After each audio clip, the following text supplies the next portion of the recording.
Hi, I'm Susan Eagle. I am the chair of the Social and Ecological Justice Commission. My name is Jeffrey Dale. I'm Minister of Justice and Faith Formation, and I am the staff support to the Social and Ecological Justice Commission. My name is Tina Conlon. I joined the commission when it started, shortly after the 2019 structural change in the church. Part of our job as a commission is to support, encourage, and initiate social justice work in the region. And that's not only within the local communities of faith, but more broadly through the region and out beyond the region, working with other allies and organizations. We're looking for people who are passionate about social justice issues and also are willing to get their hands dirty, getting involved in an issue, and are prepared to encourage others to join in that social justice struggle. I think the most important skill that somebody needs to join the Social and Ecological Justice Commission is an open mind to consider, to engage, and to share in conversation and community around the most pressing issues that are existing within Shining Waters Regional Council, but also existing within our world, and how the church is called to respond to those who are in need, those who are marginalized, and those who are most experiencing difficulty in a world that sometimes can feel as though it's just completely and totally chaotic.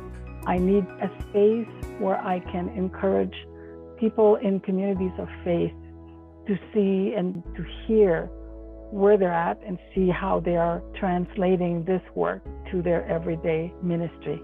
We meet once a month for a couple of hours, and we have broken our work up into subcommittees so that we can focus on specific issues, and we ask members of the commission to identify particular issues that they're willing to track and bring to the attention of the commission. There's been a broad range of issues that we've responded to. In some cases, we're asked to respond to something, and in some cases, we identify an issue coming from the news or coming from a particular passion that we may carry as we monitor what's happening with those issues. We've dealt with the Wet'suwet'en crisis. We've looked at marginalized communities.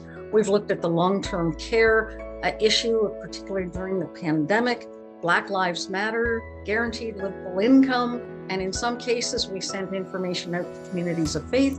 In some cases we went to the regional executive and asked our president to sign a letter that went somewhere, went to a politician, that went to newspaper, perhaps it went to ally organizations to let them know that we were joining in with our voice in that particular struggle. Sometimes when we look at the word poverty, we only look at it in terms of economical sense, like what kinds of things you have in your bank account or what kinds of possessions you own. A Cree woman who told me that there's no word from her understanding of the word poor, but there is a word called lacking kin or having no kin. A kin who would ask you, did you eat? Did you have a place to sleep last night? Are you well? And this is in a sense what we do when we talk about justice. We go back and deal with our relations who would check in with us and see how we're doing. Having no kin means being in poverty. And in a sense, that's what we try and do in social and ecological justice. All our relationships check in with us and we check in with them. And that is the way we can determine how to go towards a beloved community. This last year, we looked at issues of harm reduction, warming centers, paid sick days, homelessness and poverty.